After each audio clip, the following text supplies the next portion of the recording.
Hello and welcome back to my channel. I'm Helen and today I'm going to give you some book recommendations for the lockdown.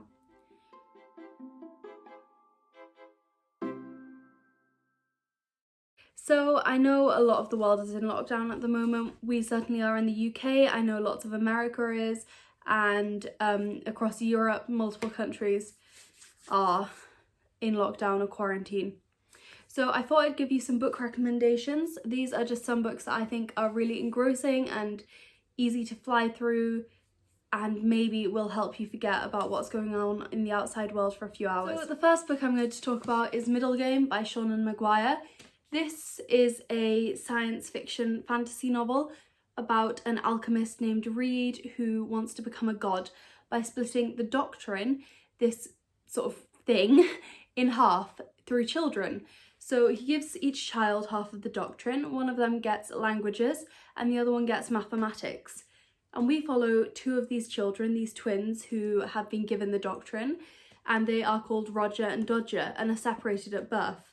However, when they are very young, they discover that they can communicate with each other telepathically, and the story kind of continues from there. The next book on my list is one of the shorter books, and that is How to Stop Time by Matt Haig. In this, we follow Tom Hazard, who appears to be a fairly normal history teacher.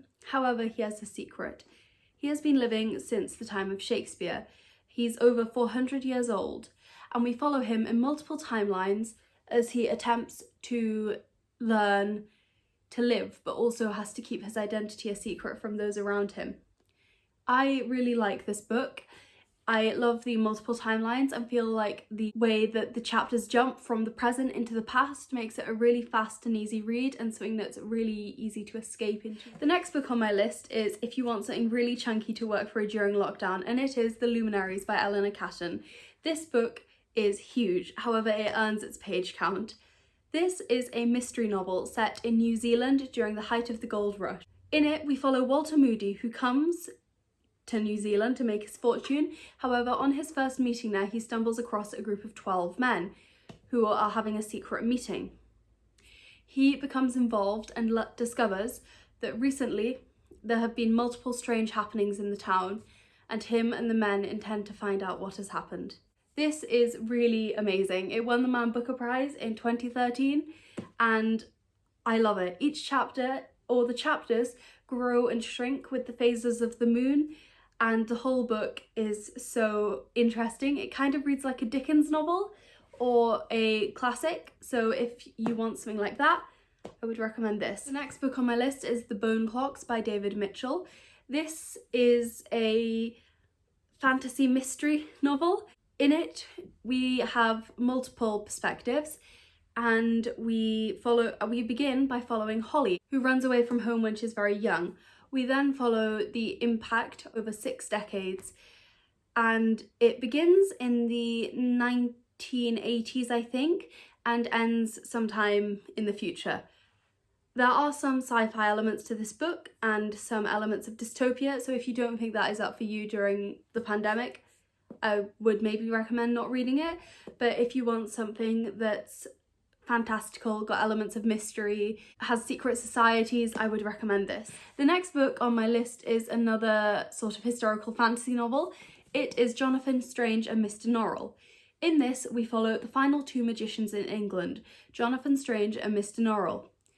They are both magicians, as I've said, during the Napoleonic Wars, and this book follows them and their rivalry as they despise each other. I really love this.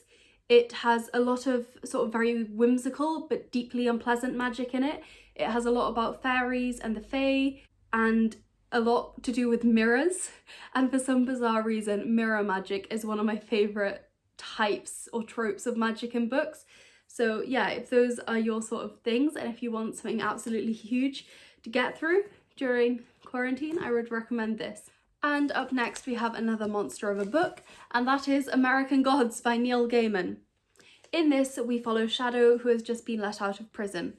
Upon leaving prison, he learns his wife Laura died in a car crash the night before, and a mysterious man named Mr. Wednesday comes up to him claiming that Mr. Wednesday is the King of America and asking Shadow to help him sort of defeat his enemies.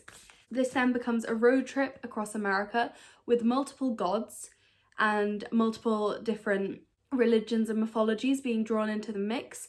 The basic premise of this is, what if every single person who came to America brought their faith system with them, and therefore the gods came as well. So the final standalone on this list is Sorcery of Thorns by Margaret Rogerson.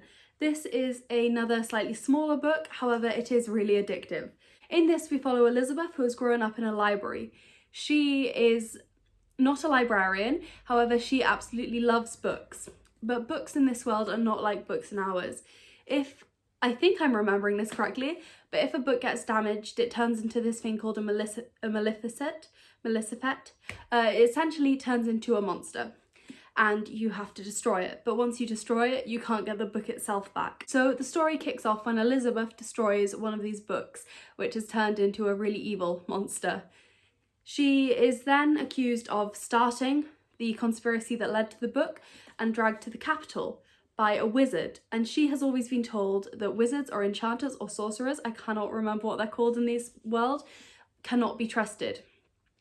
However, of course, the wizard who gets her is all dark and brooding and mysterious, and the two of them begin to uncover a much deeper conspiracy in the world. This is a lot of fun. It's a really great read. It's very quick. It has a cat in it, so I loved it, and I really recommend it. The first series I am going to recommend is Vicious by V.E. Schwab. This is the first of a duology. Vicious is the story of two supervillains, or two superheroes who have turned to evil. So supervillains. These are both men who, as their final year thesis in university, decided to try and make themselves EOs, extra extraordinaries. And it worked. However, something else happened, and the two men, Eli and Victor, now hate each other. Victor has just emerged from prison following going in there for murder, and he is determined to find and kill Eli. The next series I'm going to recommend is Nevermore by Jessica Townsend. This is the first of a middle grade series, the Morrigan Crow series I think it's called, or it might just be called the Nevermore series. The second book is Wondersmith. In this we follow Morrigan Crow, who has been brought up believing that she is going to die on her 11th birthday. However, instead of dying on her 11th birthday, she gets whisked away by the mysterious Jupiter North, who takes her to the magical town of Nevermore to attempt to get her into the Society of Wonder. The Wondrous Society. From them we follow Morrigan and Jupiter North's adventures and the trials to attempt to get her into this amazing society. It is really great and I really love it. And if you're looking for something whimsical and light-hearted, I really recommend this series. And the final series I'm going to recommend is the Daughter of Smoke and Bone series by Laini Taylor. This is about chimera and angels and magic. In it we follow Karou, who is an art student in Prague. However, Karou is also the messenger to a chimera. She one day goes to the door that she always goes to, only to find that it is locked and that there is a handprint burned beside it. She then meets Akira, who is an angel, or looks like an angel, and the two of them go on an adventure across multiple different worlds. This is really great. It's a really fun fantasy, and it's another page turn. I absolutely love Laini Taylor's writing, and I read this before Strange the Dreamer and absolutely love it. So there we have it. Those are 10 recommendations of things that you might want to pick up during lockdown. I really hope you enjoyed this video. Please let me know if you did. If you've read any of these, please let me know what you thought of them. If you loved them, if you hated them, in general, just what your opinions were. And please let me know if any of them sound interesting to you. If you want to find me anywhere else, I'm on Twitter at Cats and Tea Books and on Instagram at Reading with Cats and Tea. I will link my Goodreads down below as always, and I'll see you in my next video. Bye!